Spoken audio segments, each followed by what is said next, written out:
The sound of crystal colliding rang out, then fell, abruptly silent. A single drop of red wine fell, followed by dozens more, spreading across the pristine white fabric of the uniform dress, darkening like blood soaking into snow. In that moment, the entire ballroom of the Plaza Hotel froze. The violins kept playing, but their sound seemed distant, like it came from another world. Bathed in warm golden light, Evelyn Prescott stood upright, her wine glass tilted ever so slightly, her smile sharp as a blade. "Oops," she said, her voice syrupy, sweet with mock politeness. Then came another line, light, almost playful, yet cold enough to freeze the air itself. "What a pity. In civilized places, people learn to move more carefully. But I suppose you're not used to that, are you?" The young woman drenched in red didn't move. Ariana Miles. The white napkin was still in her hand. She lowered her gaze, not crying, not arguing, just took a short breath. Her eyes glimmered, not with tears, but with the calm of someone long accustomed to standing in storms. Around her, whispers began to ripple through the room. A few guests covered their mouths, others smirked faintly. A young man raised his phone, then set it down again, afraid to appear rude. No one stepped forward. No one dared interrupt the performance of power. At the central table, Charles Prescott, Evelyn's husband, quietly set his glass down on the porcelain plate. The faint clink echoed, small but heavy. He looked at his wife, still smiling radiantly as if she had done something perfectly reasonable. Then he looked toward Ariana. The young server was kneeling to pick up each shard of the shattered glass, her hands slightly trembling but not clumsy. Among the fragments of crystal, the reflected light in her eyes made Charles pause. For an instant, the contrast struck him like truth itself. The woman he once admired now wore the mask of power, while the humiliated girl before him carried the grace of restraint and dignity. Something tightened in his chest. Part of him wanted to stand, to end the cruelty. But another part, the man who had lived too long in the kingdom of prestige, chose silence. He sat still, fists clenched, eyes fixed on the girl. In his gaze lived both pain and awakening. He realized that while his wife flaunted dominance, Ariana embodied something money could never buy: self-respect. The music played on, slow, distant, cold. No one knew that in this very moment that red stain would become the symbol of a collapsing reputation, and the beginning of a reckoning that would force all of Manhattan to reconsider what respect truly means. That night, Manhattan glowed like a colossal diamond. From the glass windows of the Plaza Hotel, the city lights reflected off the marble floor, so dazzling it felt almost unreal. Inside the grand hall, violins played, gentle yet cold, like a veil draped over the fragile hypocrisy of the elite. They called it the Manhattan Charity Soiree, the city's annual gala, where evening gowns, polished smiles, and oversized checks were paraded as proof of compassion. But beneath the flash of cameras and the clinking of crystal glasses, kindness was merely an expensive performance. Evelyn Prescott was the star of the night. The wife of Charles Prescott, real estate tycoon and chairman of Prescott Holdings, moved through the ballroom as if the entire constellation of lights existed only to illuminate her. Her hair was perfectly sculpted, a triple strand of pearls graced her neck, and her crystal-studded heels struck the marble with rhythmic precision. They called her the philanthropic queen of Manhattan.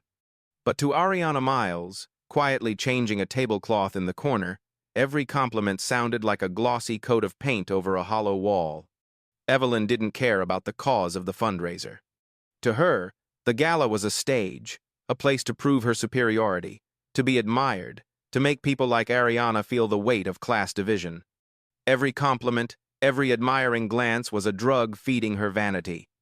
And when the red wine spread across that white dress, Evelyn felt satisfied, as if the world's order had just been rearranged the way she wanted it. Charles Prescott, however, was different. He had once been the embodiment of perseverance, rising from small projects, inheriting nothing but determination. But 23 years beside Evelyn had taught him that wealth was not the same as happiness. He looked around the room, familiar faces, polite laughter, half-truth conversations. It was all a carefully directed play, where everyone tried to prove they were better than someone else. He realized even kindness had become a commodity. Ariana didn't catch every whisper, but she could feel the difference in every glance. To them, she was just a server, a part of the decor, nothing more. Yet she continued working, her eyes steady. Each step she took had its own rhythm, slow, deliberate, as if anchoring herself against the current of pretense surrounding her. She knew that in places like this, pride was a luxury, but without dignity, a person had nothing left to protect. When laughter rose from the central table, Ariana caught sight of Charles. He wasn't laughing. He simply sat there, fingers interlaced, eyes following her as if searching for an answer to a question he had long avoided.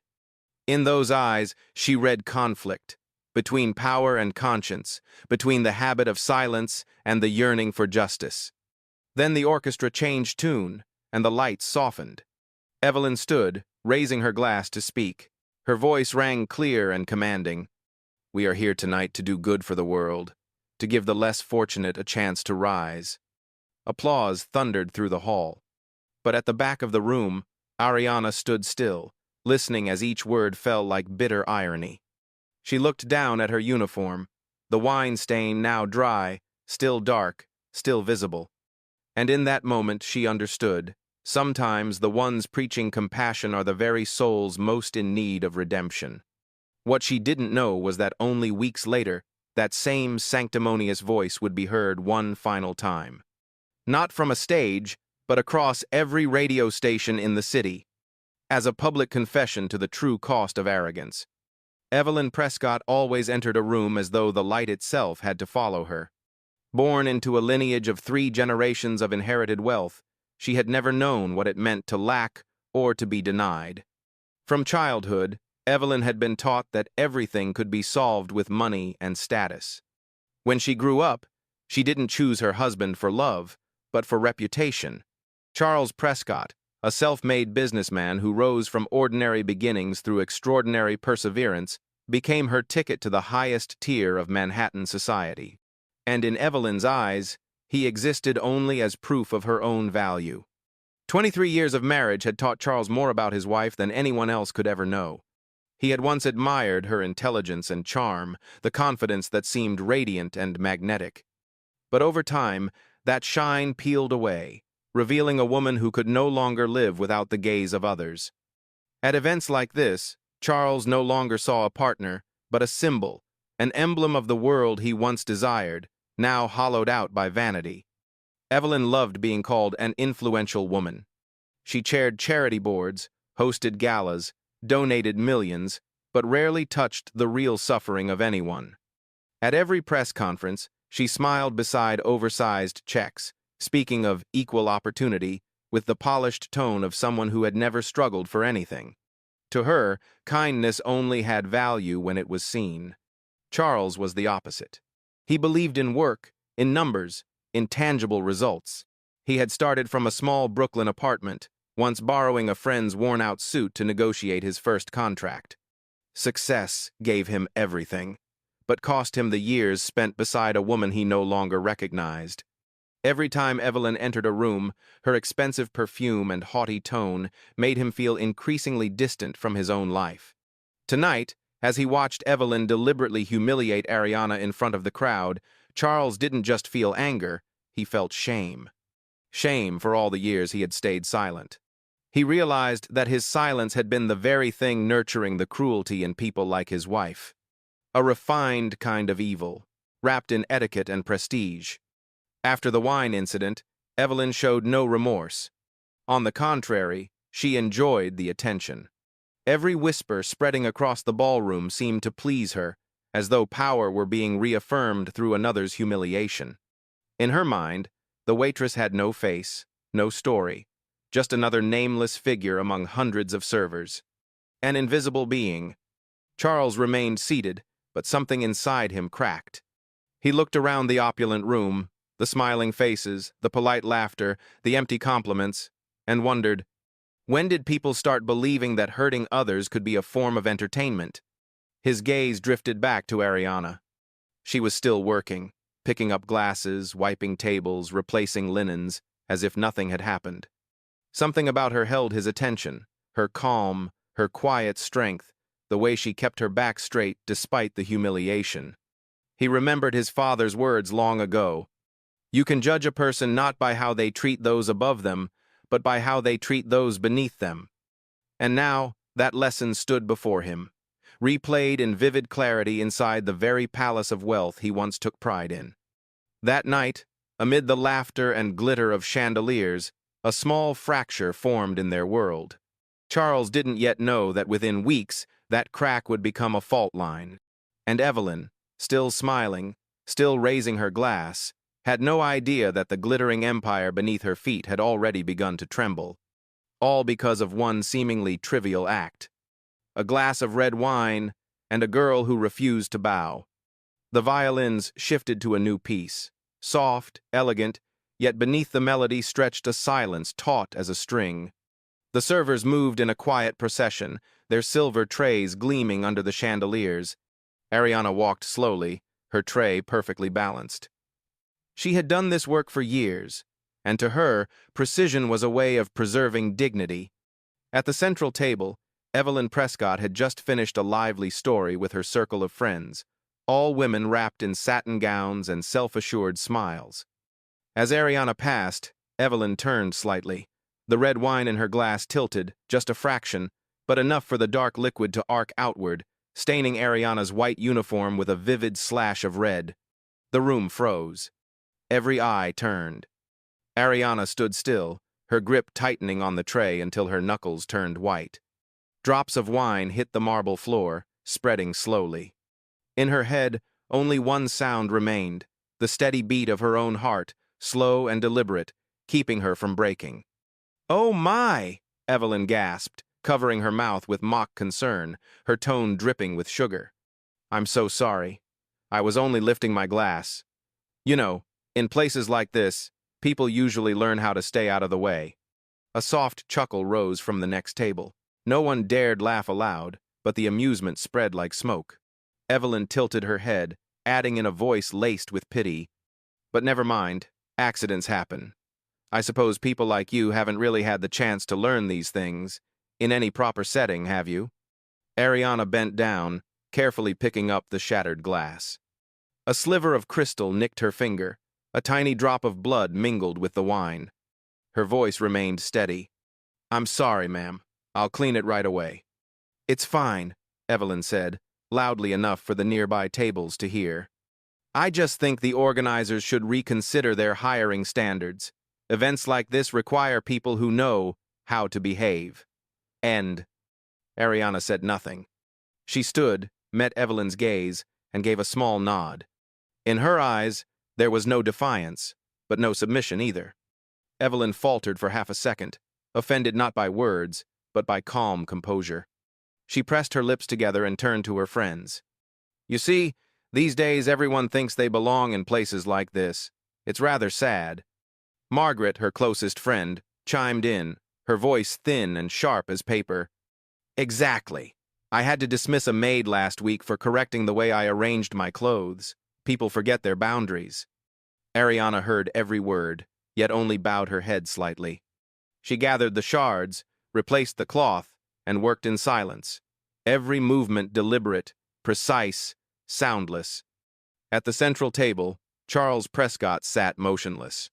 He looked at his wife, at the brittle smile stretching across her face, then at the young woman quietly walking away. Inside him brewed a storm of silence. Each word from Evelyn cut into old memories, of the man he once was, who had served drinks at weddings to pay for college, whose hands had once trembled carrying trays, who had once heard the same kind of words. Evelyn wasn't finished. When Ariana returned with a clean uniform and a fresh towel, Evelyn had already drawn another cluster of admirers around her. Her voice carried effortlessly. "Look at her, so composed. I suppose that comes from practice. Some people are born to serve, and honestly, they're better off staying there." The words rang through the hall like a verdict. Ariana stood still, for seconds that felt like a lifetime. She could have argued, She could have walked away. She could have cried. But she did none of that. She simply looked at Evelyn, not with anger, not with fear, and said softly, "I understand, ma'am. I'll make sure everything is handled properly." Her tone was gentle, yet hard as steel. And that, more than anything, made Evelyn lose control. She let out a cold laugh, arching a brow. "You speak well, just don't forget your place." Ariana didn't respond. She turned, leaving behind a silence so dense it unsettled the room. A silence that didn't shatter, but grew. Charles Prescott watched her go and drew a deep breath. He knew something had shifted. In a room built on vanity and pretense, he had just witnessed something rarer than diamonds.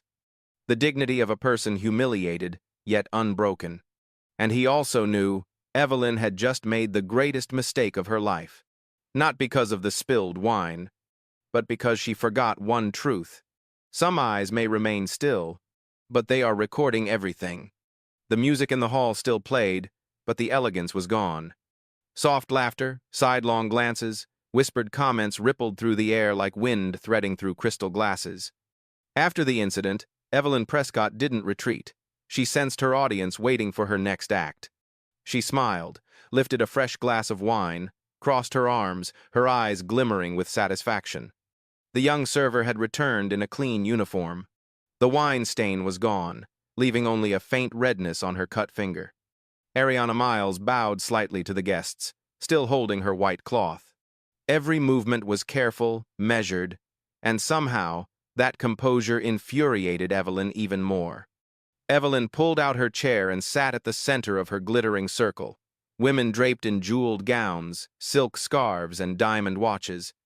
She tapped her silver spoon against the rim of her glass, producing a clear, crystalline note, an unspoken cue. "Ladies," Evelyn began, her voice smooth, "we've just witnessed a little lesson about how society today seems to have forgotten what boundaries mean." A faint round of laughter circled the table. Margaret Wellington, Evelyn's closest friend, the heiress to Wellington & Co. Pharmaceuticals, nodded immediately. "Completely agree. Yesterday, I had to fire a secretary because she told me my idea was outdated. Imagine that. Who does she think she is?" Others joined in. "Exactly. People these days are far too confident for their pay grade," one said. "I had a waitress call me by my first name last week. Can you believe it?" "Or those types always talking about fairness and respect," another added with a mocking grin.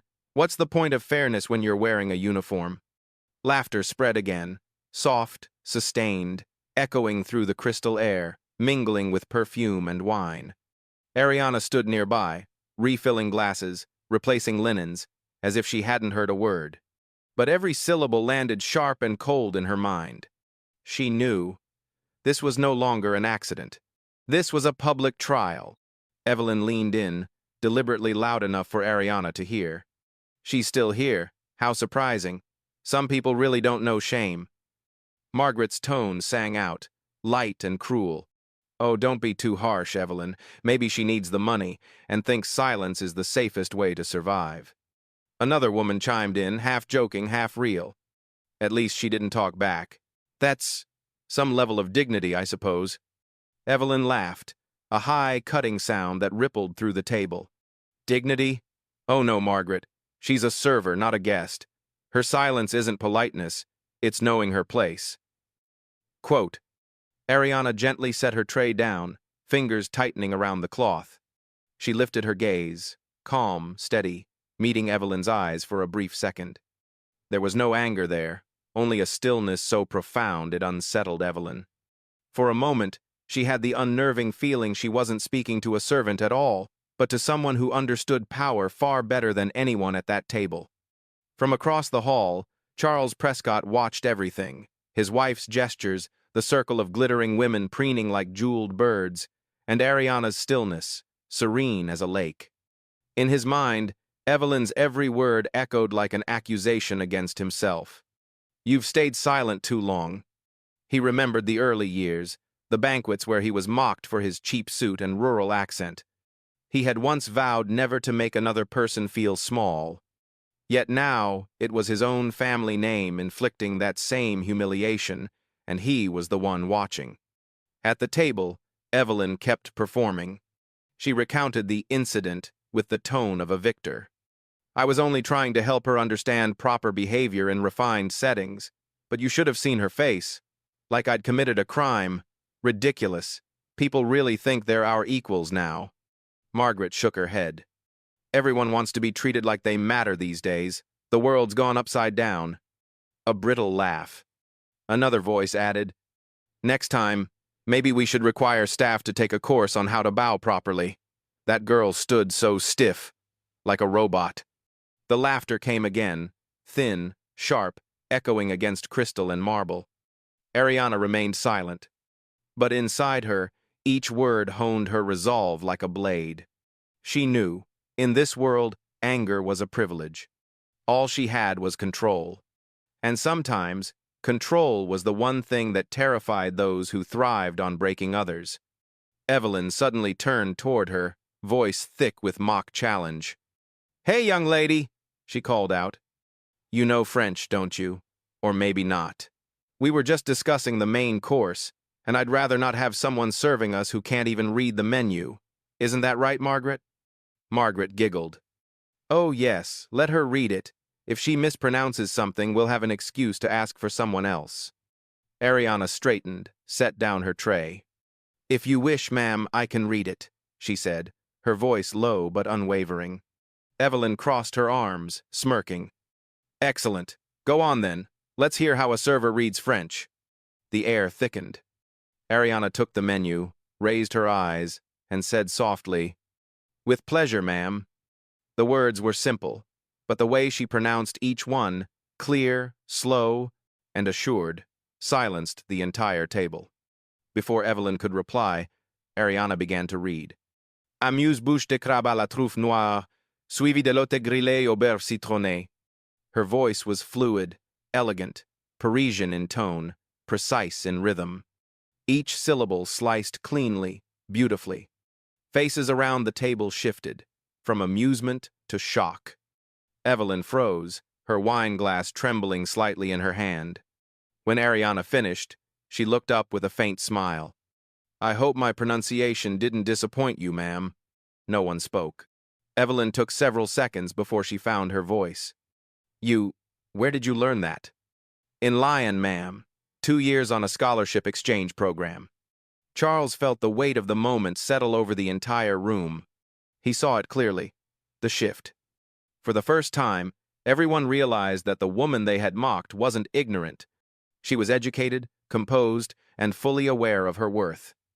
And worse for Evelyn, she had just made them all see it. Evelyn forced a laugh, brittle at the edges. "Well, impressive," she muttered. Ariana bowed slightly. "Thank you, ma'am." Then she turned and walked away, leaving behind a silence heavy as marble. Evelyn sat motionless, her painted smile barely holding. Outside, Manhattan still blazed with light. But inside, the glittering surface had just cracked. A small, fine fracture, one that would never mend. No one in that glittering ballroom knew that the young woman who had just silenced an entire table came from a place they only mentioned with unease, the South Bronx. A place where ambulance sirens mingled with the rhythm of rap from corner stores, where children learned to grow up before they could even spell childhood. Ariana Miles was raised in a small apartment with peeling paint and a ceiling that leaked every time it rained. Her mother, Janice, worked the night shift at a hospital and the morning shift at a laundromat. Her father had left when she was 6. She and her mother shared one pair of school shoes. On rainy days, her mother would wrap plastic bags around Ariana's feet and say with a smile, "Keep walking, sweetheart. Don't let the rain decide when you stop." In that neighborhood, everyone knew her as the girl who reads on the stoop. While other kids played tag on the sidewalks, Ariana sat on the steps with tattered books salvaged from the donation bin behind the library. Sometimes passers-by would tease, "That girl thinks she's going to make it out of here." Ariana would simply smile. She wasn't imagining it. She believed it. By 16, she was helping her mother balance household bills and manage rent for their small building. She knew how to stretch every dollar, how to read utility contracts, and how to spot overcharges others missed. Her mother called it the intelligence of someone who can't afford to be wrong. When Ariana received a full scholarship to the University of Chicago, she packed her life into a single, faded suitcase. She boarded a long-distance bus carrying three things: her self-respect, a worn notebook, and her mother's final words at the door. Don't let the world convince you that you're small. College was another world, one where she learned when to stay silent and when to speak. Among classmates from elite prep schools, she often felt like a shadow, but instead of shrinking, she studied harder. She majored in economics, organizational psychology, and labor law. Once, she stood in class to defend her paper, Invisible Barriers in Corporate Hiring, against a professor's challenge. That same professor later recommended her for Harvard's MBA program. At Harvard, Ariana didn't just study, she worked. She waited tables, tutored students, and wrote research reports. Every night, she wrote down three things she was grateful for, even if it was just a free coffee in the library or a day when her mother felt better. She understood. Gratitude keeps you from losing yourself when you walk through powerful doors. That was why the night at the plaza didn't break her.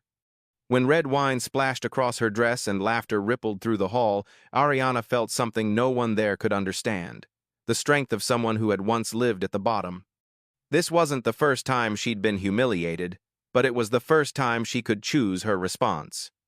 And she chose calm. She remembered a rainy night when she was 13.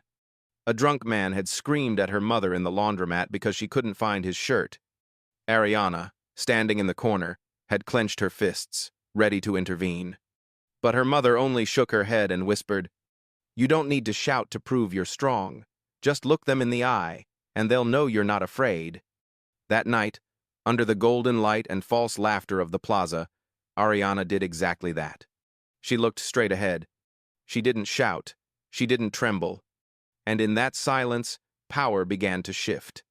While Evelyn and her circle turned away, unaware they had just stepped into someone else's game, Ariana slipped a small object from her pocket, a slim voice recorder, no larger than a lighter. The tiny red light blinked. Every word, every laugh, every condescending remark, captured, not for revenge, for evidence. Because Ariana wasn't just a server. She was a research scholar, completing her dissertation titled Microdynamics of Discrimination in Corporate Power Structures. And tonight, the Plaza Hotel had become her perfect laboratory. She drew a deep breath, straightened her uniform, and walked on. Her hand, still holding the towel, no longer trembled. Across the room, Charles Prescott watched her go, struck by a feeling he hadn't known in years, as if he were looking at a younger version of himself, the man who had once been dismissed, but never bowed. Ariana didn't know what the future would bring, but she knew one thing for certain. The insults spoken tonight would not vanish into the air. They would return, at the right time, in the right place, to the right people. The string quartet's melody in the hall seemed to fade, leaving only the faint clinking of silverware on porcelain, the soft ring of crystal glasses in hollow toasts that no longer meant anything. But at the central table, something had shifted. Evelyn Prescott sat upright, her smile frozen, porcelain perfect but lifeless. Her friends still laughed and murmured, pretending nothing had changed, yet everyone was waiting. For the next act, Evelyn would stage, unaware she was about to turn her performance into her own undoing. Ariana Miles returned to their table with a tray of wine. Her black shoes pressed softly against the marble, each step deliberate, balanced. She paused, refilling glasses, her voice quiet, her gaze lowered just enough. Polite, but never submissive. Evelyn's lips curled into a thin smile. "Young lady," she said, her tone raised just enough for the surrounding tables to hear. "We were discussing the main course. I was wondering, do you understand tonight's menu? Or is French just decoration to you?" A ripple of laughter moved through the group. Margaret, always Evelyn's echo, added smoothly, "Oh, what Evelyn means is, it'd be so awkward if the server didn't even know what she's serving, wouldn't it?" Ariana stood still, She looked at Evelyn for exactly 1 second. No fear, only an unsettling calm, like the surface of water before a storm. Then she spoke softly. "If you'd like, ma'am, I can read it for you."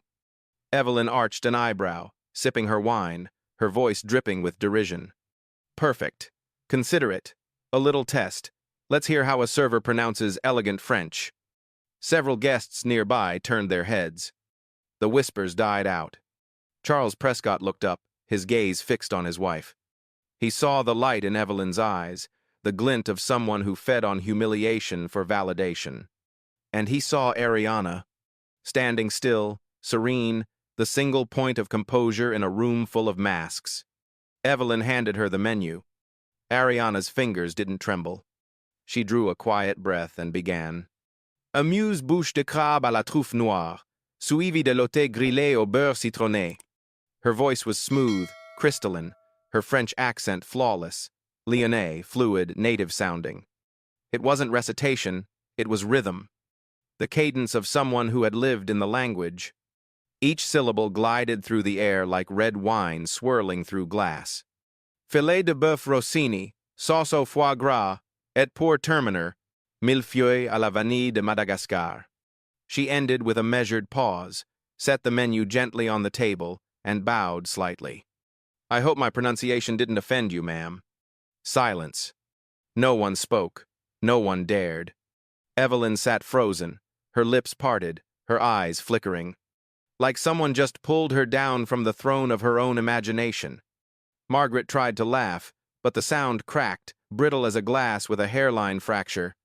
From the next table, a man whispered to his companion, a linguistics professor from Columbia University. Her pronunciation's perfect. Lion accent. That's rare. Ariana dipped her head slightly and turned to leave. The hem of her uniform brushed past the marble floor, light, graceful, decisive. And in that instant, the balance of power in the room shifted completely. Charles Prescott set down his glass and rose slowly. "Evelyn." Just one word. Soft, yet it carried enough weight to still the air. "I thought tonight was about charity," he said evenly. "Not testing your servers." Evelyn forced a laugh, her voice cracking. "Oh, Charles, it was just a joke. Who would have guessed she actually speaks French? Maybe the issue isn't that she speaks French," Charles replied, his gaze unwavering, "but that you've forgotten what respect sounds like." Evelyn stiffened. Her face drained of color, then tightened back into a fragile smile. "Darling, I was only trying to lighten the mood. Don't make it serious." Margaret leaned in, whispering, "Evelyn, drop it. She made you look bad." Evelyn hissed back, "She just knows a few foreign phrases, Margaret. Don't make her a saint, that doesn't change anything." But it had changed everything. Under the glittering chandeliers, Evelyn noticed a few faces turning, not toward her, but away. The complicity was gone. No one wanted to be seen standing on her side anymore. As Ariana passed by Charles, he gave her a small nod, wordless, heavy with recognition. She met his eyes, and in that brief moment, both knew. He had seen everything. At the bar, the gala's master of ceremonies, a well-known TV host, leaned toward an event coordinator. "Who's that server? I didn't think staff were allowed to speak to guests." The coordinator shrugged, half admiring, half stunned. "No idea, but she sounded like someone who's taught at the Sorbonne." Meanwhile, Evelyn tried to salvage what was left of her poise. Her voice rose again, brittle but defiant. "A few words of French don't change where someone comes from. Some people are born to lead, and others to serve. That order has never been wrong." This time, no laughter followed. No nods of agreement. The words fell into the air like stones into still water, and the ripples were pure discomfort. From his corner, Charles Prescott looked around the hall, then shook his head. He took out his phone and typed a brief message to his assistant. "Find out who the server at table 4 is, tonight." Near the kitchen entrance, Ariana stopped before a large mirror. She caught her reflection, plain uniform, tidy bun, eyes bright with clarity. Inside her pocket, the small recorder blinked red. 23 full minutes. From the first oops to the last forced laugh. Every word preserved. She smiled faintly and whispered to herself, "Not everyone is born to serve." Then she lifted her chin and walked back into the hall, where the game had just begun, and the player holding the cards was no longer Evelyn Prescott. Because sometimes, justice doesn't begin with anger, but with a single sentence pronounced flawlessly in French. In the small staff break room, the harsh neon light bounced off cracked paint and stained walls, casting the faint reflection of Ariana Miles sitting silently at the table. In front of her, the tiny recorder, barely half the size of her palm, flashed red one last time before going dark. She stared at it as if it were alive, a metal witness that had just captured 23 of the most honest minutes ever recorded about the face of Manhattan's high society. She took off her headphones and rewound a segment. "Do you know that in places like this, people learn how to stay out of the way?" Evelyn's voice sliced through the air, sharp as a blade, sweet as poison. Then came the laughter, the echoes, the velvet cruelty of her circle's voices, each syllable distinct and deliberate. Ariana didn't shake. She didn't cry. Instead, she opened her small notebook and wrote 3 lines. 23 minutes, public, continuous, witnessed. 3 racial references, 4 class denigrations. Response: remained calm.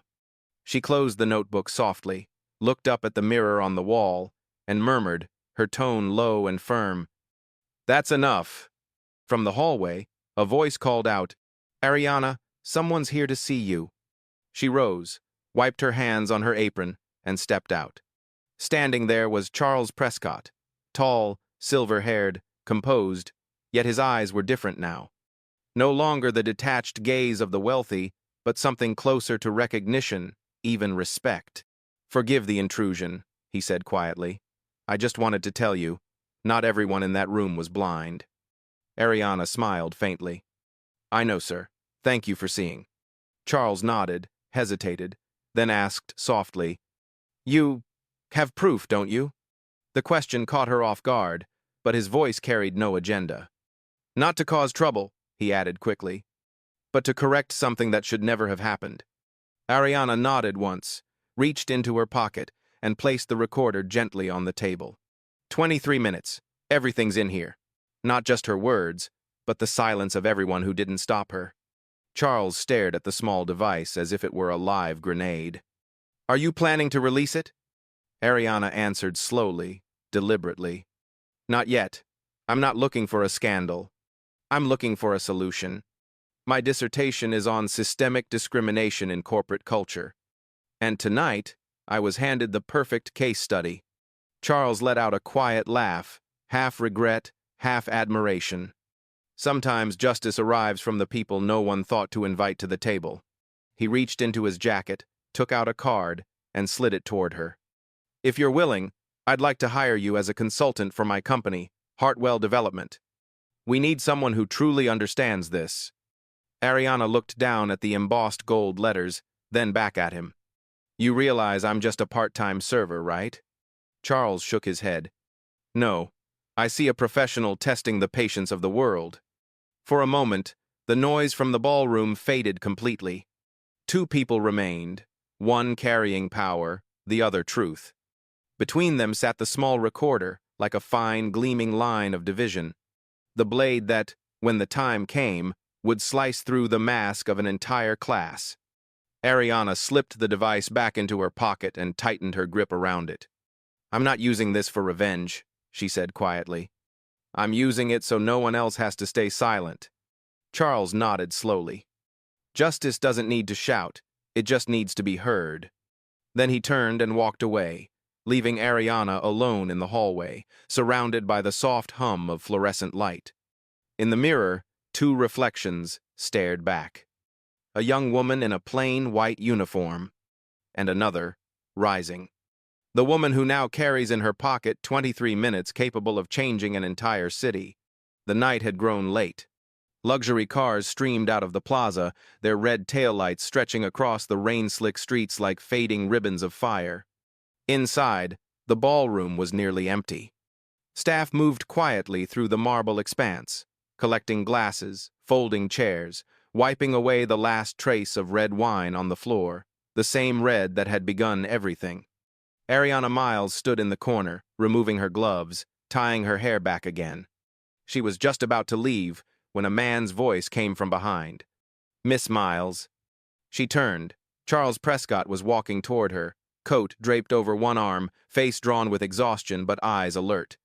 He stopped at a polite distance. "I know it's late," he said, "but I couldn't let tonight end without speaking to you." Ariana met his gaze calmly.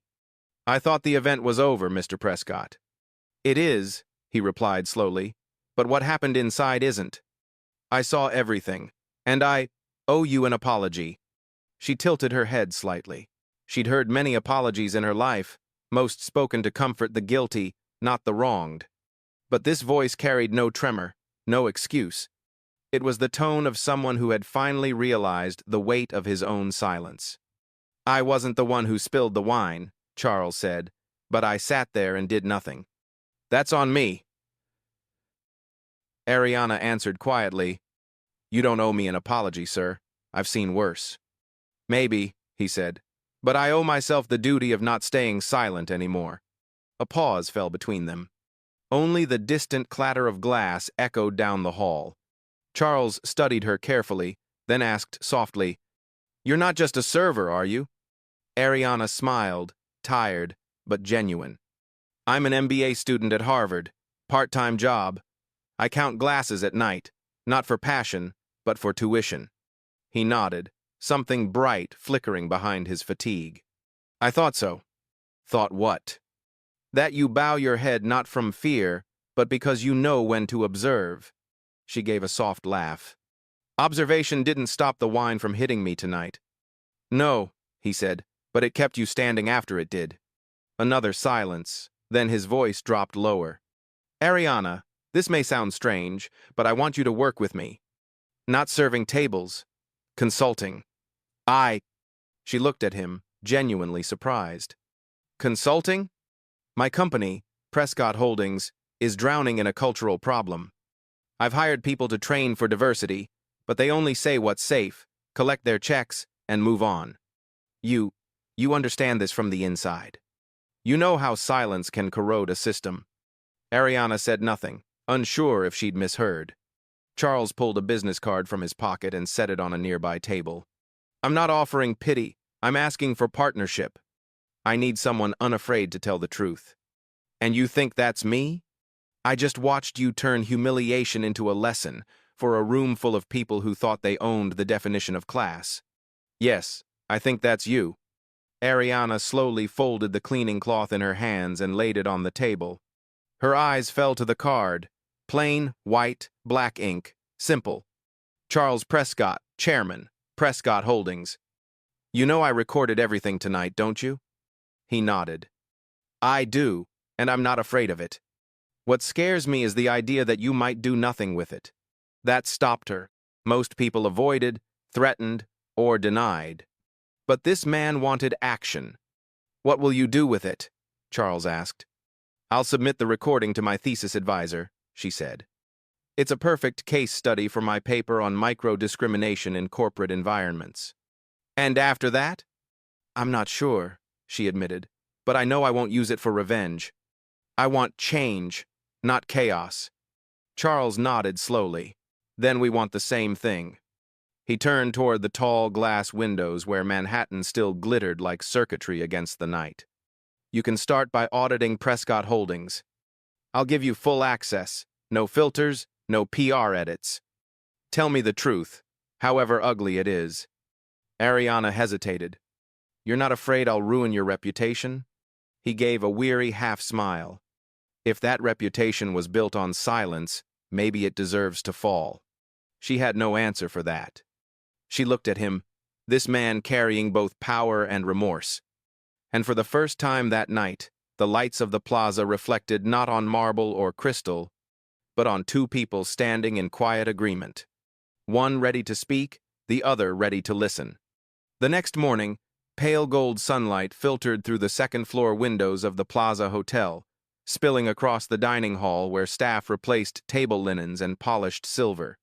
Everything looked normal again, except for the three people still trapped in the aftershock of the night before. Evelyn Prescott sat in the corner of the breakfast room, wrapped in a fur coat, her eyes swollen from a sleepless night. Across the table, Charles Prescott read the morning paper in silence. The headlines spoke of stock prices, not charity galas, but in his mind, the sound of flawless French still echoed, clear as crystal. Evelyn cleared her throat, trying to recover the tone of command. Charles, you overreacted last night. Everyone was joking. Of course she shouldn't have been offended, but you know how sensitive society has become these days. Charles folded the paper carefully, setting it down. Sensitivity isn't the problem, Evelyn. The problem is that you think belittling someone can still be called a joke. Evelyn turned away, smirking. You make it sound like I committed a crime. Not like, he said evenly. You did, and if you don't see it, someone else will make you. Her brows knit, but before she could answer, her phone vibrated. A message from Margaret. Be careful with that server. Heard she goes to Harvard. Evelyn froze. Her eyes flicked toward her husband, then down to her coffee. Her voice, sharp but low, slipped out. Who told her she could mingle with guests? Who let her near that table? Charles looked up calmly. Maybe you should ask yourself. You invited half of Manhattan, didn't you? She inhaled sharply, teeth clenched. I'll handle this. That afternoon, Evelyn instructed her assistant to arrange a private meeting with Ariana Miles. It was held in the hotel's quiet lounge, soft lighting, strong coffee, the kind of place where words carried just far enough to be heard. Ariana arrived in her plain uniform, posture relaxed, eyes steady. Evelyn had changed too. White suit, careful makeup, voice smoothed to polite sweetness. Thank you for coming. Ariana, Evelyn began, flashing a perfect magazine smile. Last night, I may have spoken out of turn. It was all a misunderstanding. I'd like to resolve this amicably.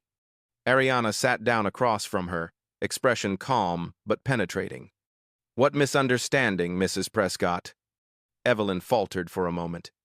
Oh, sometimes words are taken the wrong way in stressful situations. No, Ariana said softly but firmly. Your words were perfectly clear. Silence settled, heavy, deliberate. Evelyn adjusted her tone, shifting to negotiation.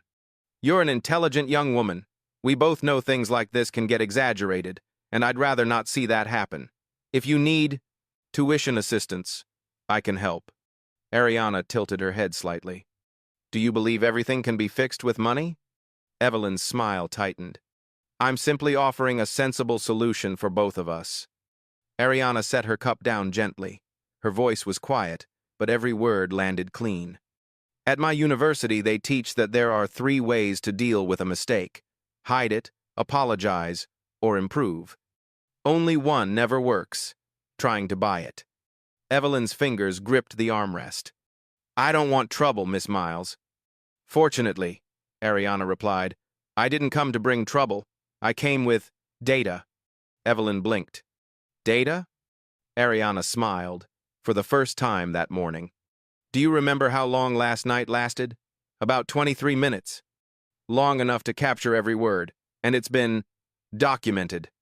That single word, documented, landed like the click of a safety catch.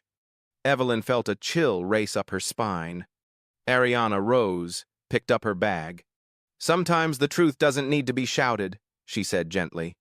It just needs to be preserved until the right moment. She gave a polite smile, bowing slightly. Have a peaceful day, Mrs. Prescott. Evelyn sat frozen, unable to speak. The coffee cup on the table trembled from her unsteady hands. That word, documented, echoed in her head, clearer and sharper each time. As Ariana walked out of the lounge, Evelyn's phone buzzed again. This time, it was from Charles. Only 4 words. We need to talk. She looked around, heart pounding. Outside, the first winter wind whipped through Fifth Avenue, swirling dry leaves across the wet pavement. Inside the plaza, Evelyn Prescott had no idea that the real storm had already begun. And it was born from exactly 23 documented minutes. 3 weeks later, a winter morning settled over Manhattan, a thin frost glazing the windows of Prescott Tower. On the 42nd floor, in a corner office overlooking Park Avenue, Charles Prescott stood by the glass wall, coffee in hand, but untouched. Below, the city pulsed with motion, taxis, briefcases, flashing lights, and yet no one on the street knew that within minutes, a social earthquake was about to begin from this very building. His phone vibrated nonstop on the desk, messages from partners, PR advisors, even old friends in finance. Have you seen it yet? Boston Herald just released the audio. Crisis control. Now. Charles opened the first alert. The headline sliced across the screen like a knife. Socialite Evelyn Prescott humiliates waitress in racist rant. Viral audio exposes Manhattan elite. Below was a still frame from a guest's camera, Evelyn holding her wine glass mid-air, smiling triumphantly, and behind her, Ariana Miles in her white uniform. 23 minutes of audio, released. Evelyn's voice filled the airwaves, crisp and undeniable. People like you will never learn how to behave in high society. Some should just stay where they belong. Laughter followed. Then, the sharp, echoing sound of a glass breaking. The internet exploded. Number Prescott scandal and number justice for Ariana shot to the top of Twitter within 6 hours. Morning shows broke their regular broadcasts to run the clip. One anchor said solemnly, "This isn't just about one woman's cruelty, it's the raw mirror of entitlement at the top." Charles gripped his coffee cup until his knuckles whitened. He wasn't surprised, only hollowed out. He had heard those same words once before in that ballroom. But hearing them now, broadcast to millions, felt like standing inside the echo chamber of his own failure. A knock at the door. His assistant entered quietly. "She's at home, sir. The press is everywhere. The club has suspended her membership. And the Prescott Foundation just announced it's cutting ties." Charles nodded once. "Get the car. I'm going." The Upper East Side mansion, once Evelyn's symbol of triumph, was now a besieged fortress. Her phone blinked with hundreds of missed calls. Magazines lay scattered on the coffee table, every cover the same, her face beneath the red headline, "Fall from Grace." She sat there in a robe, with dark circles beneath her eyes. When Charles entered, she managed only one trembling question. "What did they do to me?" He looked at her steadily. "No one did anything to you. They just listened to what you said." Evelyn shot up, voice breaking. "That girl, she trapped me." "No, Evelyn." His arms folded, tone cold. "She recorded the truth, and the truth, however cruel, is still yours." She faltered, then pleaded, "Charles, please, fix this. Call the media, the lawyers. I'll apologize. I'll donate. Anything." "Evelyn," he cut in, "the only thing you should do now is stay silent. Every word you say will only make the hole deeper." He placed another paper on the table, an internal bulletin from Prescott Holdings. The subheading read, "Prescott Holdings appoints Ariana Miles as Diversity and Inclusion Consultant." Evelyn went pale. "What?" Charles met her eyes. "She started last week. I brought her in, not to fight you, but to rebuild what we let rot for too long." "You're insane," she hissed. "You let a waitress into our company?" "No," he said calmly. "I brought in a Harvard analyst, someone who understands why our system isn't fair. And the irony, Evelyn? She doesn't want revenge. She wants reform." "Reform?" Evelyn laughed bitterly. "By destroying me?" Charles studied her for a long moment, his voice low, heavy with disappointment. "No, Evelyn, you destroyed yourself." She just pressed play. The doorbell rang outside, reporters calling her name. Evelyn buried her face in her hands. "It's her fault. I'll sue." "You can try," Charles said, pulling on his coat. "But the evidence is legal, and our firm's attorneys have already declined to represent you." He paused at the doorway. 3 weeks, Evelyn. That's all it took. For one night of arrogance to become a national lesson. I'm not sure you'll ever understand the cost of silence, but Ariana does." The door closed behind him. Evelyn collapsed into the chair, breathing hard. Outside, camera shutters snapped. For the first time, the woman who once made rooms bow now knew what it felt like to be looked down on. Downtown, inside Prescott Holdings, Ariana sat at a long conference table. A team from HR surrounded her, discussing a new framework, workforce audits, transparent hiring, and a program titled Respect Over Title. The door opened. Charles entered. He said little, just placed an envelope in front of her. "This is Evelyn's resignation letter. She'll step down from all charities and boards within 24 hours. And, I want you to know, I support every part of your reform plan." Ariana nodded, her expression composed. "Thank you, Mr. Prescott. But I'm not doing this for her." "I know," he said softly. "You're doing it for those who'll come after you." He hesitated, then added quietly, "I don't know how to say this without sounding sentimental, but I'm proud I got to witness it." A gentle smile crossed her face, neither proud nor bitter. "I didn't change anything, Mr. Prescott. The truth did." He nodded, eyes drifting toward the window where the afternoon sun glazed Manhattan in gold. That evening, every major network led with the same footage: Evelyn Prescott exiting her mansion through a mob of flashing cameras. The headline below read, "The Consequences of 23 Minutes." Then came the next image: Ariana Miles, dressed in a pale blue suit, entering Prescott Holdings with a briefcase in hand, head high. The anchor's voice narrated, "The waitress once humiliated before hundreds now leads the company's reform initiative, proof that dignity is not something that can be taken away."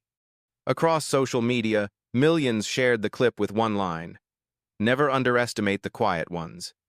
And somewhere uptown, alone in her silent house, Evelyn Prescott looked up at the TV, saw Ariana's calm smile at the press conference, and heard the reporter say, "Miss Miles declined all compensation," stating simply, "I don't need an apology. I need real change." Evelyn closed her eyes, tears slipping down her cheeks, not from remorse, but from the cold realization of what it feels like when the world records you and plays it back for everyone to hear. The elevator at Prescott Holdings stopped on the 32nd floor with a dry, metallic ding. White light from the ceiling spread across the marble floor, reflecting off the sharp black heels of Ariana Miles. She stepped out, not in the apron from that fateful gala night, but in a perfectly tailored navy suit. Her hair was neatly pinned up, and a small nameplate on her lapel read, "Ariana Miles, Director of Diversity and Inclusion." Every pair of eyes in the corridor turned toward her. Some recognized that face from the viral video. Others only knew the rumor, the Harvard waitress. But everyone shared the same reaction: silence, mixed with curiosity and respect. Ariana didn't avoid their gazes. She smiled faintly, neither proud nor apologetic, just enough to say that she hadn't come here to seek forgiveness. She had come to begin her work. In the main conference room, Charles Prescott was already waiting. He rose as she entered, gesturing to the senior management team. "Everyone, this is Miss Ariana Miles," he said evenly. "She'll be leading the cultural reform project recently approved by the board." A few older executives exchanged glances. One forced a smile, his tone dry and skeptical. "I think we've all heard about the incident. But honestly, Miss Miles, do you really believe a social scandal can become a legitimate corporate policy program?" Ariana looked directly at him, calm and unflinching. "Sir, I don't think it can become one. I believe it must. Because if a leading corporation can remain silent in the face of behavior like that, then its lower-level employees will never trust that justice exists within their own walls." The room fell quiet. Charles leaned back slightly, the corner of his mouth lifting, not a smile, but an acknowledgement that he had been right to choose her. Ariana opened her laptop and projected the first slide. 3 phases of the Prescott Reform Project. Her voice was steady and precise. 1. Observation. I'll conduct interviews with 100 employees across all levels. 2. Audit. Review recruitment, promotion, and complaint response processes. 3. Education. Mandatory training on workplace culture, unconscious bias, and human rights. And finally, transparency. A public report, shared with all staff, including the board of directors. A young female executive raised her hand. "What if some of these findings damage the company's reputation?" Ariana tilted her head slightly. "Ma'am, reputation is only truly damaged when we hide our mistakes. Facing them and fixing them is how we earn trust back." Charles nodded. I want everyone's full cooperation, starting today." When the meeting ended, a few employees came forward to greet her. A middle-aged man with graying hair clasped her hand. "I've been here 17 years, he said softly. "Never thought I'd hear someone speak that honestly in this building. Thank you." A young secretary smiled shyly.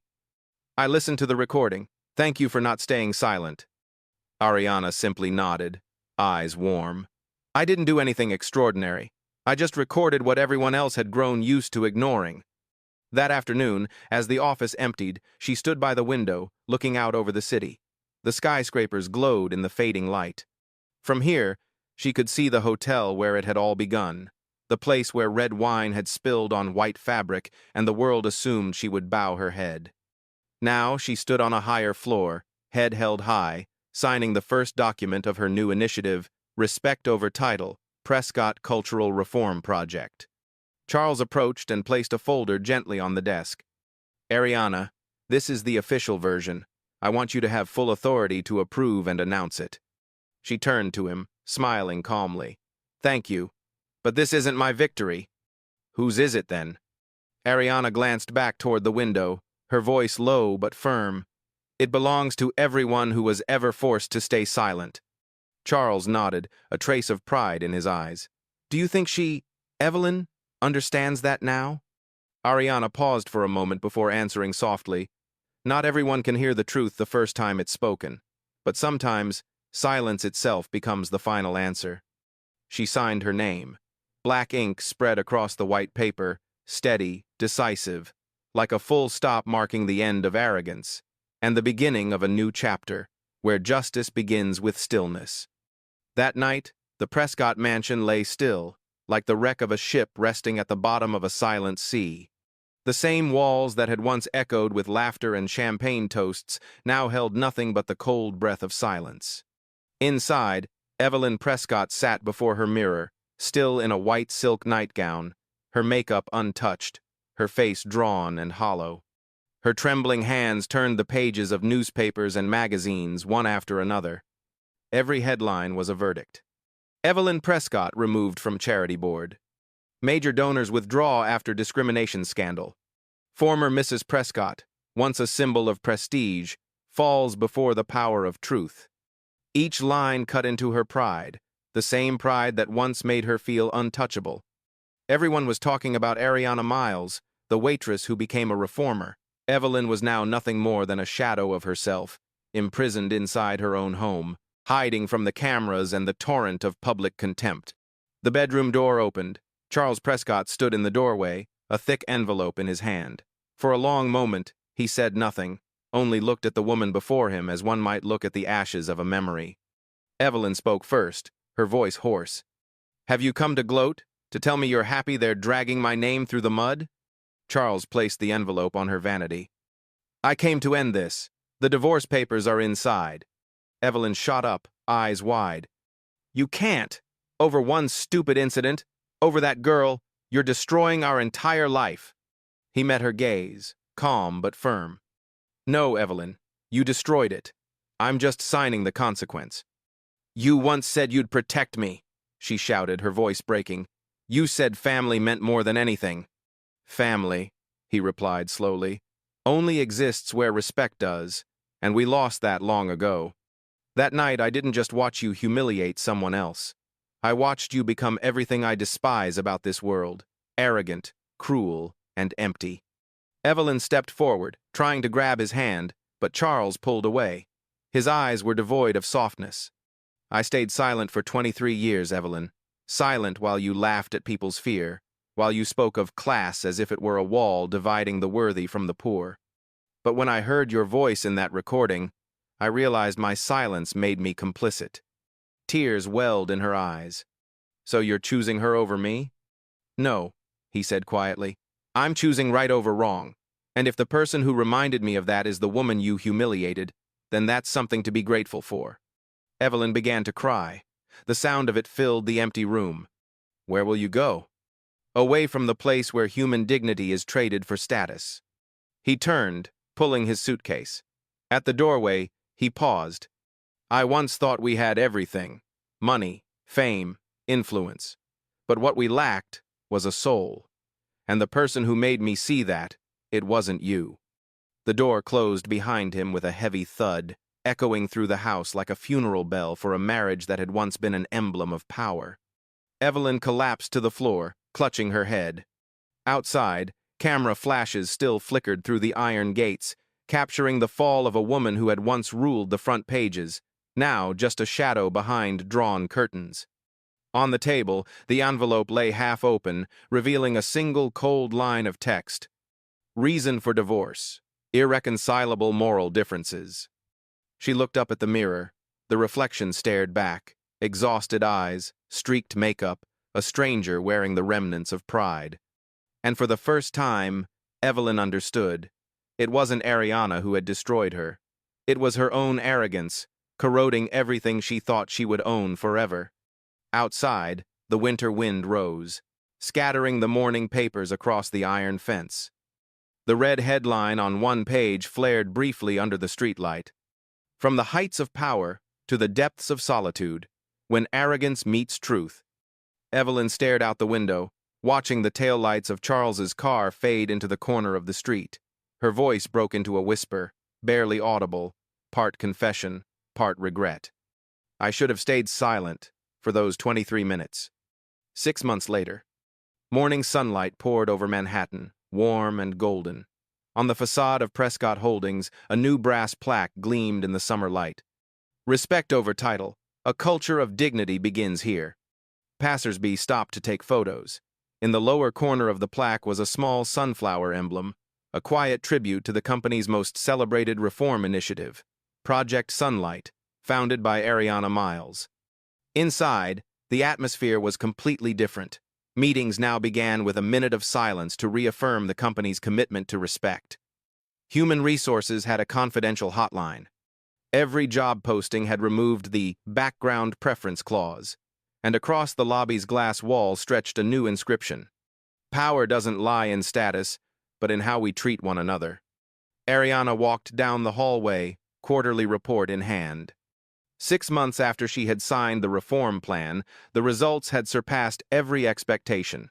91% of employees reported a safer and more transparent workplace. Internal complaints had dropped 68%, and Prescott Holdings had been invited to speak at the National Human Governance Summit. At the far end of the corridor, Charles Prescott appeared, calm, composed as always. I just read your feature in Forbes, he said with a faint smile. They're calling you the woman who turned scandal into systemic change. Ariana chuckled softly. That's a bit much. I just did the right thing. Sometimes doing the right thing, Charles replied, is the quietest and most effective revolution of all. They entered the conference room together, where a team of young consultants awaited. One of the newcomers, a nervous Latina intern, stood to present her idea. Ariana listened attentively, her expression warm, and nodded. Good concept, she said. And remember, you never need to apologize for speaking up. The girl smiled, shoulders relaxing. For a fleeting moment, Ariana realized this was the affirmation she once longed to hear at 20. Now, she could give it to someone else. After the meeting, Charles handed her a thick envelope embossed with the United Nations Equality Forum seal. They're inviting you to speak in Geneva next month, he said. Ariana looked up, surprised. Really? Really. They specifically requested the topic, documentation as justice. Ariana laughed, softly but with depth. I suppose that word documented will keep a few people awake at night. Charles smiled faintly. Or maybe it'll finally make more people listen. Meanwhile, in the Connecticut suburbs, inside the once flourishing orchid-filled mansion, Evelyn Prescott sat alone watching television. The screen showed Ariana on stage at an international forum, poised, confident, dressed in a white suit. Her voice rang clear. We don't need to shout to demand justice. We only need to prove that truth cannot be erased. Evelyn stared at the image, her face unmoving.